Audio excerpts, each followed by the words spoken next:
tinapatan na si Auntie Claire sa kanyang padancing queen ni Attorney Rowena Guanzon. Mukhang mas magaling itong si Attorney Rowena Guanzon. Sumugod yan sa Senado at bumanat kay Tamba.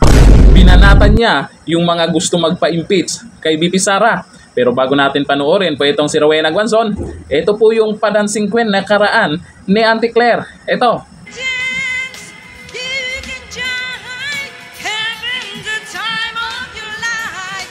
Ang sabi ng mga nakapanood dyan, hindi daw nakakatuwa, nakakatawa. At least, may napatawa. O ito po kay Rowena Guanzon naman, yung version niya sa padancing queen at sabay inom ng coke at banat kay Speaker Martin Romualdez. Ito, panoorin natin. Siyempre. Pwede ka bang kumanta ng gamitin mo yung mic? Aling mic? Yan, gamitin mo yung mic. Ito? Kanta ka na. Only Hindi, yung dancing queen. Gaya mo si Claire. Ha? Tayo ka. Alin? Yung dancing queen? Eh, lampas na. Diba? You are my dancing queen, young and clean, only 17. Claire Castro. Videoke contest! Videoke contest! Oh. Kayo dyan ha. Kanta kayo ng Dancing Queen. Video nyo o live sa mga Facebook nyo. Ha? Dancing Queen. Only 17. You can dance. You can jive. Having the time of your life. Asa ka ba ngayon? Ha? Asa ka ngayon? Andito kami sa Senate. Naghihintay kami ng session na ang agenda ay whether or not the Senate will proceed with the trial of the impeachment against VP Sara Duterte or dismiss the complaint for lack of jurisdiction pursuant to the Supreme Court decision in Sara Duterte versus House of Representatives. Of course, ng motion for recall ng speaker ninyo at hindi ko alam kung ano po ang expectation nila kasi unanimous naman yung boto ng Supreme Court.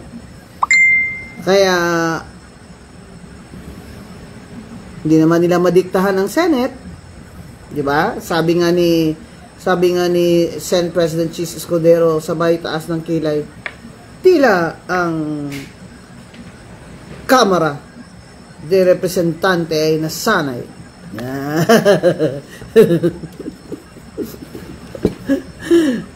Sabay taas ng kilay. Di ba? Hindi po uto-uto si Senate President Chis Escudero. Matalinong tao po yan. Nag-UP College of Law din po yan.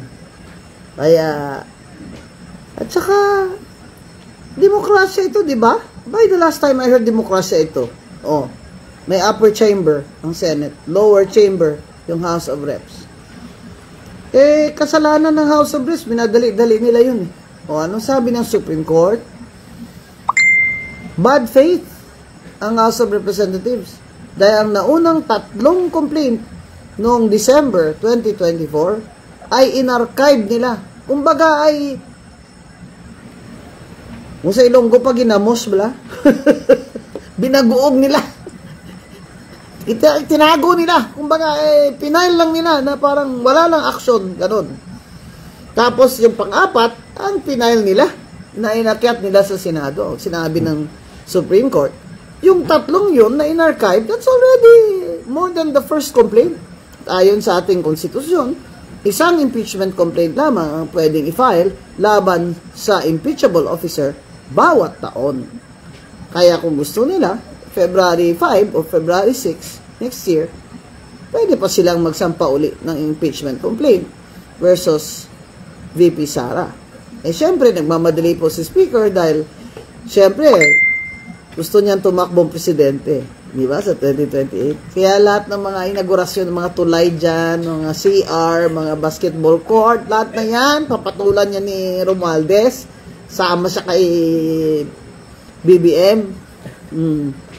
Lahat na yan, pati drainage, pati Paano yung flood control pala? O flood control! Nasaan na pala ang flood control? Saan po kayo tatayo dyan at magpapicture sa flood control?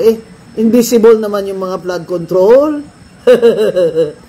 Yan, para manalo si Romualdez, kailangan ma-impeach niya si Sara Duterte. Diba? Kasi yan naman ang ginagawa niya eh. Diba sa district niya, wala nga siyang kalaban. Pinag-DQ niya. Kayang-kaya naman niya yun. Ba't pa niya pinag-DQ? Mario. Ano masabi mo mang buong pamilya yung paupo ngayon? Ay, nako. Sus mio. Ako nung sinabi ng Supreme Court na hindi ako makaupo, iba na lang ang uupo.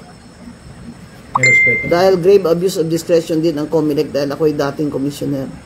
Ay, taos, pikit mata, reflection, taos puso ko pong tinanggap yun with humility na ito po ay isang test of humility sa akin. At naglagay po kami kay Dr. Camille Ilagan bilang bago pong nominee. Anong ginawa ni Speaker Romualdez? Nakaupo na dun sa last day of the session. Nakaupo na po doon. Alam na alam niya na nandun si Dr. Camille Ilagan ang aming nominee. Kaya representative na kasi na-proclaim na ng COMELEC tsaka nag-oath na sa isang RTC judge. Hindi talaga niya pina-oath. Yan ang sinasabi, yung rules dyan ng House of Reps ay hindi po yan discretionary. Hindi po pwedeng ang speaker ang mag-decide kung kailan niya po yan ipa-follow at kailan niya hindi. Yan ang sinasabi. Kaya sabi ng Supreme Court, mali kayo. Nung may complaint dyan sa impeachment, you did not give a copy to Vice President Sara and you did not give her an opportunity to be heard.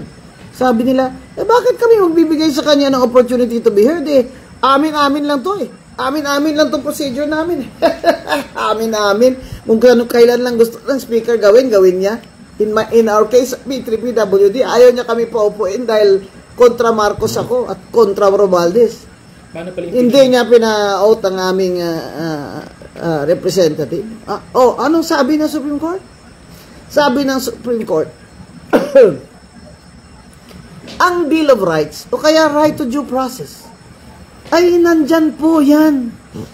Yan ay katungkulan ng House of Representatives at yan ay karapatan ng nasakdal na Vice President Sara Duterte.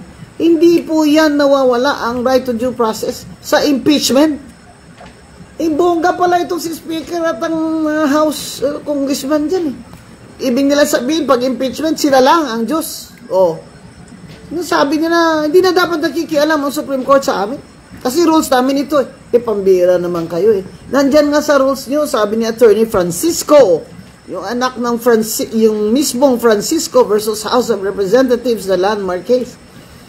Nandyan mismo sa rules ng House of Reps na nakalagay the rules of court shall be suppletory in character. Diyan. Ay, hello, ang dami nyo kayong abogado dyan. Hello, nasaan napunta yung mga ba nag-bar exam kayo lahat? Mga abogado dyan, mga congressman. Hello, nasaan ang Bill of Rights? Wala. Diyan sa House of Representatives, wala ng Bill of Rights. Ganun ba yun? Ano lang bill ang meron dyan? Bill? Yung impeachment ni BBM ano nangyari? Ano impeachment ni BBM? Ano pala nangyari doon, ha? Yung best friend ko nag-file. Si Cardema ba yun? Nag-file? Ano nangyari doon? Hindi ba dapat deliver din yun sa committee at sabihin ng Justice Committee kung sufficient in form and substance? Ano yun nangyari doon? Archive din? Saan? Sabi nga ni Attorney Francisco ng Francisco versus House of Representatives, wala pong katagang archived sa Constitution, sa impeachment. Hindi po yan pwedeng i-archive. Wala pong discretion o leeway ang speaker o ang mga committee dyan na mag-archive ng complaint sa impeachment. Ang nakalagay po dyan, within 10 session days ay dapat po nilang aksyonan yan. Hindi naman nila ginawa yun sa impeachment complaint ni VP Sara. Tapos sasabihin nila, hindi dapat nakikialam ang Supreme Court. Check and balance ito. Itong si Atty. Rowena Guanzon, isa ito sa hindi rin nakaupo yung party list niya. Pero maraming nagsasabi na pag tumakbong senador ito, sure win to. Pero para sa akin, tingin ko talagang totoo na talagang mananalo ito pagiging senador sa 2028. At ito ngayon, ang kagandahan lang po sa mga banat po ni Atty. Rowena Guanzon, nakaraan, hindi po kami naniniwala dyan, yung pakukok niya. Pero bandang huli, naiintindihan mo kung ano yung pinaglalaban niya. At itong si Martin Romualdez, hindi talaga niya tinitigilan. Talagang laging binabanatan. May pakok pa dyan. Naku, yung pakok na yan, malamang para kay Junior yan. Ito ang sabi po ni Anthony Caduco, wag mo nang patulan yan, attorney, pakawala ng cook yan. O si Auntie Claire. Naku, ano ba naman si Auntie Claire? Akalain mo ba naman kung ano yung sabagay magaling. Oo, magaling bumirit, di ba? Pero bakit kung saan-saang video po lumabas yung pagkanta ni Auntie Claire, bakit puro tawa? Hindi naman siya nagjo-joke diyan. Kumanta lang naman. Sabi ni Kuya DJTV, hindi namin speaker yon, speaker ng loyalist ni Romualdez. Ayan, tungkol po yan sa banat ni Atty. Rowena Guanzon dito kay Speaker Martin Romualdez. Sabi ni Sweet Mats, siya tamba paalisin siya, nagdala ng kamalasan sa Congress. Paano yan? Binoto pa rin siya, di ba? Siya pa rin yung binoto para maging speaker. Yung nga lang kasi, binoto siya dahil walang naging katapat siya. No choice. Kaya yung iba, may nag-abstain, marami-rami yung nag-abstain na. At yung iba, may bumoto. Ang tanong, yung mga bumoto ba sa kanya ay talagang susuportahan siya hanggang dulo? O baka naman no choice lang sila? Di ba? Kaya ito, abangan po natin itong nangyayari pong sa impeachment ni VP Sara Duterte. Wala na yan eh. Ito namang mga ilang senador na gusto ituloy impeachment. Mga walang respeto po yan sa Supreme Court. May desisyon na, pipilitin pa nila. Tapos sasabihin na naman, taong bayan. Nako, damay mo pa kami dyan. Mas maganda magtrabaho na lang kayo. Hindi puro impeachment yung nasa isip nyo. Hanggang dito na, thank you. Bye-bye.